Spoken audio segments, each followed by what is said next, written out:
জাতীয় সংসদ ভবনে দক্ষিণ প্লাজা, একসময় যে প্রাঙ্গণ খালেদা জিয়ার সরব উপস্থিতিতে মুখর থাকত, আজ সেখানেই শুধুই তার স্মৃতিচারণ।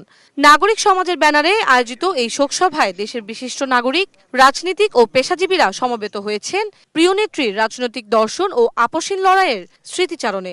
স্মরণসভার শুরুতেই তার আত্মার শান্তি কামনায় করা হয় দোয়া। স্মরণসভায় বক্তারা বলেন, খালেদা জিয়া ছিলেন গণতন্ত্রের এক অপরাজেয় প্রতীক। জনপ্রিয়তাকে সঙ্গী করেই তিনি পাড়ি দিয়েছেন না ফেরার দেশে।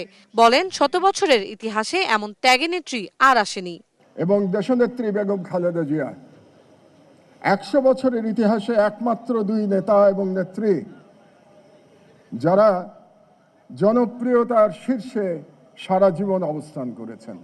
শেষ পর্বে মানুষ আমরা দেখলাম, যেটা তার মৃত্যুর পরে প্রমাণিত হলো, যে তার প্রতি যে সাধারণ মানুষের আবেগ, ভালোবাসা এবং সহানুভূতি, সেটা হচ্ছে তার সেই ভিকটিম ইমেজ, এবং মানুষ এই দুটোকে চিরদিন স্মরণ রাখবে।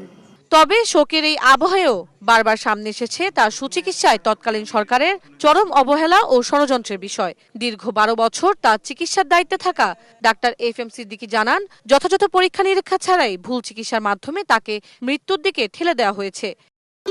ভবিষ্যৎ হোক নিরাপদ, বিনিয়োগ হোক বিশ্বস্ত, আর আমার পছন্দ সল্ট বে। ওয়েলকাম টু সল্ট বে। এই অবহেলার বিচার ও সত্য উদ্ঘাটনে উচ্চতর তদন্ত কমিটি গঠনের আহ্বান জানান তিনি। সরকার নির্ধারিত চিকিৎসক দল ওনার চিকিৎসা করছিলেন, তারা ওনাকে মিথোট্রেক্সেট নামে একটি ট্যাবলেট খাওয়াচ্ছিলেন, যেটা নির্দেশ দেওয়া ছিল নিয়মিত খাওয়ার জন্য।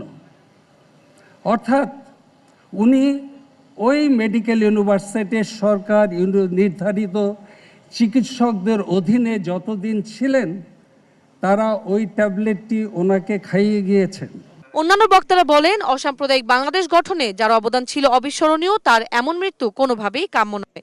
আমাদের হাতে স্বাধীনতার পতাকা, ওদের হাতে বন্দির শৃঙ্খল। 3, দেশের বাইরে আমার কোনো ঠিকানা নেই, দেশই আমার শেষ ঠিকানা। এই মন্ত্রগুলো তিনি দিয়ে গেছেন, আর এই মন্ত্রগুলো ধারণ করলেই তার দল এবং এই দেশ রক্ষা পাবে। বেগম জিয়ার আদর্শই আগামীর গণতান্ত্রিক লড়াইয়ের মূল পাথেয়। তাই সে লক্ষ্যে উত্তরণে সুষ্ঠু বিচারের দাবি জানান বক্তারা। সেই কারাবাস ছিল শুধু একজন ব্যক্তির নয়,